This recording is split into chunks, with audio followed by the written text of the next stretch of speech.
प्रेम प्रकरणातून युवकाची आत्महत्या, प्रेयसीसोबतचे फोटो संभाषण टाकले व्हॉट्सअपवर। प्रेम प्रकरणातून युवकाने गळापास घेऊन आत्महत्या केल्याची घटना आरमोरी तालुक्यातील वडदा येथे काल 11 मार्च रोजी उघडकीस आली आहे। प्रेमभंग झालेल्या या प्रियकराने आत्महत्येपूर्वी प्रेयसीसोबतचे फोटो संभाषण, व्हॉट्सअपवरील संभाषण आणि आत्महत्या करीत असलेल्याबाबतचा संदेश देणारा व्हिडिओ विविध व्हॉट्सअप ग्रुपवर टाकला आहे। या घटनेमुळे आरमोरी तालुक्यात खळबळ निर्माण झाली आहे। हरेंद्र पत्तूजी भजबुजे, वय वर्ष 29, राहणार वडदा असे आत्महत्या केलेल्या युवकाचे नाव आहे। धनगर आरक्षणाची कागदपत्रे उच्च न्यायालयातून गायब, पुढे ढकलण्यात आली सुनावणी। धनगर आरक्षणाची कागदपत्रे उच्च न्यायालयातून गायब झाल्याचा धक्कादायक प्रकार उघडकीस आला आहे। धनगर आरक्षणाबाबत आज मुंबई उच्च न्यायालयात अंतिम सुनावणी होणार होती, मात्र सरकारी वकिलांनी धनगर आरक्षणाची कागदपत्रे सापडत नाही अशी माहिती दिल्याने ही सुनावणी पुढे ढकलण्यात आली आहे। सह देशातील नक्षलग्रस्त भागातील निवडणुका पहिल्या टप्प्यात, पोलीस अधीक्षक बलकवडे। नक्षलग्रस्त भागात निवडणूक प्रक्रिया यशस्वीरित्या पार पाडण्याचे प्रशासनासमोर मोठे आव्हान असते। निवडणूक काळात नक्षली घातपाती कारवाया घडवून आणतात। हे लक्षात घेऊन निवडणूक आयोगाने देशातील नक्षलग्रस्त भागात पहिल्या टप्प्यातच निवडणूक घेण्याचा कार्यक्रम आखला आहे, अशी माहिती पोलीस अधीक्षक शैलेश बलकवडे यांनी दिली।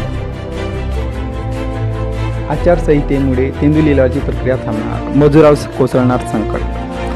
केंद्रीय निवडणूक आयोगाने देशातील लोकसभा निवडणुका जाहीर केल्या। 10 मार्चपासून आदर्श आचारसंहिता लागू केली, यामुळे अनेक कानांना खीळ बसली आहे। काल गडचिरोलीचे जिल्हाधिकारी शेखर सिंग यांनी आदर्श आचारसंहितेचे पालन करावे असे आवाहन केले आहे। यामध्ये आचारसंहिता कालावधीत तेंदूपत्ता व या प्रकारच्या बाबी संबंधात निविदा, लिलाव इत्यादी प्रक्रिया करता येणार नाही अशी अट घालण्यात आली आहे। या अटीमुळे जिल्ह्यातील तेंदूपत्ता हंगामावर संकट कोसळले आहे। तेंदूपत्ता हा आदिवासी नागरिकांचा प्रमुख हंगाम असून तेंदूपत्ता लिलावाची प्रक्रिया आचारसंहितेतून वगळण्यात यावी अशी मागणी मजुरांमधून केली जात आहे।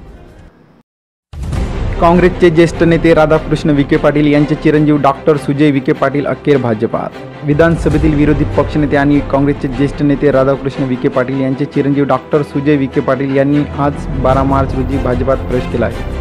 यावेळी मुख्यमंत्री देवेंद्र फडणवीस, भाजपा प्रदेशाध्यक्ष रावसाहेब दानवे, जलसंपदा मंत्री गिरीश महाजन, महसूल मंत्री चंद्रकांत पाटील, आमदार शिवाजी कर्डिले, माजी मंत्री बबनराव पाचपुते आदी उपस्थित होते। नागपुरातून माजी खासदार नाना पटोले यांचे तिकीट पक्के। लोकसभा निवडणुकीसाठी नागपुरातून भंडाऱ्याचे माजी खासदार नाना पटोले यांचे तिकीट पक्के झाले आहे। सोमवारी दिल्ली येथे झालेल्या काँग्रेसच्या केंद्रीय निवडणूक समितीच्या बैठकीत शिक्कामोर्तब करण्यात आले, अशी माहिती प्राप्त झाली आहे। दरम्यान नागपूरसाठी छाननी समितीने नाना पटोले यांच्या नावाला 2 दिवसापूर्वी संमती दिली।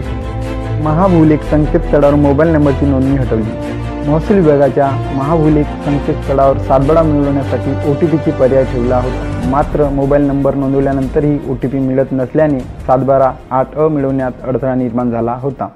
यामुळे नागरिकांची गैरसोय लक्षात घेता मोबाईल नंबरची नोंदणी हटवण्यात आली आहे।